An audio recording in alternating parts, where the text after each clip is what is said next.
হুজুরের জন্য একরকম, রিস্কাওয়ালার জন্য আরেক রকম নাকি? যারা বলেন আরেক রকম, সবার জন্য সমান, সবার জন্য সমান। পয়গম্বর মুসা আলাইহিস সালাম বয়ান করতে লাগলেন মানুষের সামনে। এই বয়ান যখন করলেন, এমনিতে কারণ ওই মহিলাকে ইশারা দিলেন, এ মহিলা দাঁড়াও। মহিলা দাঁড়াইলেন, কিন্তু একজন পয়গম্বরের সামনে যখন এই মহিলা দাঁড়াইলেন, তর করে কাঁপতেছে। একবার বলেই ফেলেছে, ও মুসা, তোমার অবৈধ সন্তান আমার পেটে কন্যা। নাউজুবিল্লাহ। মুসা আলাইহিস সালাম বলে কি, পয়গম্বর মুসা নবী এত রাগী মানুষ যিনি আজরাইলের থাপ্পর মারছেন, ঠিক না বেটি? ফেরাউনের বাপ হচ্ছে এমন এক চোর দিছে, জায়গার মধ্যে মারা গেছে। ছোটবেলা ছোট্ট শিশু, ওই সময় তো ফেরাউন মেরে দিছে। কি বলেন, ঠিক না বেটি? মুসা নবীর মেজাজ গরম হয়ে গেছে। মহিলা আবার যখন মুসা নবীর দিকে তাকাইলেন, দেখবেন সব মানুষের বিরুদ্ধে যদি কোনো অভিযোগ দেন, তার বন্ধুচরে বলা যায় এর মতো খারাপ নাই, এর মতো বদমাশ নাই। কিন্তু সত্যি যদি মিথ্যা ভালো হয়, এর সামনে যখন দাঁড়াইবেন, ওই সময় কিন্তু মিথ্যা বলা যায় না, ঠিক না? ঠিক বলে। মুসা আলাইহিস সালামের সামনে যখন এই মহিলা দাঁড়ায় গেলেন, এবার দ্বিতীয়বার কয়, আল্লাহ পয়গম্বর, আপনি আমাকে ক্ষমা করে দেন।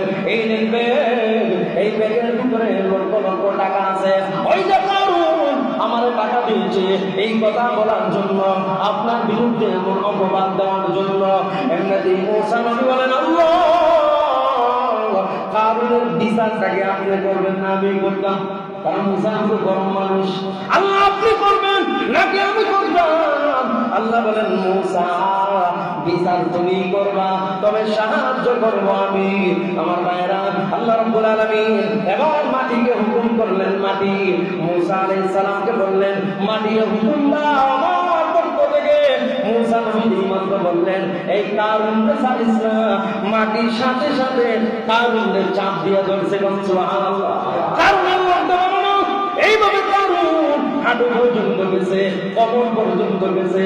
অনেক মানুষ দেখবেন মরার সময়ও দেখবেন অনেক মানুষ আছে বুড়া হয়ে গেছে, এরপরেও দেখবেন কয় মরলে মরবো, এরপরেও করে দেখতে চান। কথা বলেন, ঠিক না? এটার উপর মরণ কামড়। কি বলেন, ঠিক না?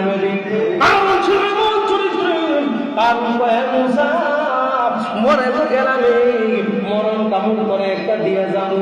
এবার বলেন, এ মুসা, তুই এবং তোর আল্লাহ আমার সম্পত্তির উপরে তোদের লোভ লেগেছে। নাউজুবিল্লাহ। আল্লাহ রাব্বুল আলামিনকে মুসা নবী এবার ডাক দিয়ে বলেন, আল্লাহ, এর কথা শুনছেন নি? এর সম্পদটাকে আমরা লোভে পড়ছি। আল্লাহ কয়, মুসা একটু তাকাও। মুসা নবী মাত্র তাকাইলেন, তাকায় দেখে আবার কারণ মাটির নিচে যায়। কারণের বড় বড় বিল্ডিং কারণের সাথে সাথে মাটির নিচে দাবা শুরু করছে। সুবহানাল্লাহ। কারণ যে মাত্র তাকায় দেখলেন সম্পত্তিও মাটির নিচে যায়, কারণ আবার বুঝে গেছে, না না না, এটা তো সত্যি আল্লাহর বিধান, আমার সম্পত্তি আমার সঙ্গে মাটির নিচে যায়। কারণ আবার বলেন, ও মুসা, আমার মাফ করে দাও, সব সম্পত্তি তোমার দিয়ে দিব। মুসা নবী গরম না নরম? বলেন, গরম মানুষ। এত ডাক দিছে, এরপরে মুসা নবী শুনে না। আল্লাহ মুসা নবী যখন তুর পাহাড়ে গেলেন, আল্লাহ রাব্বুল আলামিন বলেন, এ মুসা, ওই দিন কারণ তোমারে কতবার ডাক দিয়েছিল। মুসা নবীকে আল্লাহ স্মরণ নাই। আমার আল্লাহর দয়া মায়া কত বেশি।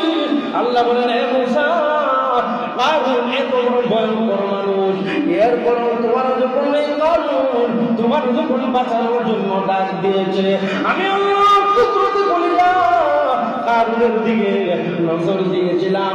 কারণ ওই সময় যদি আমি আল্লাহর যদি ডাক দিব, আল্লাহ তুমি আমার বাঁচাও, তোমার শতবার ডাক দিয়েছে, সারা দেও নাই।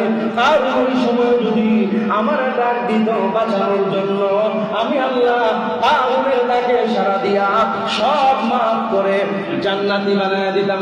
সুবহানাল্লাহ। আল্লাহ বলেন, মুসা এতবার ডাক দিছে, সারা দেও নাই। ওই সময়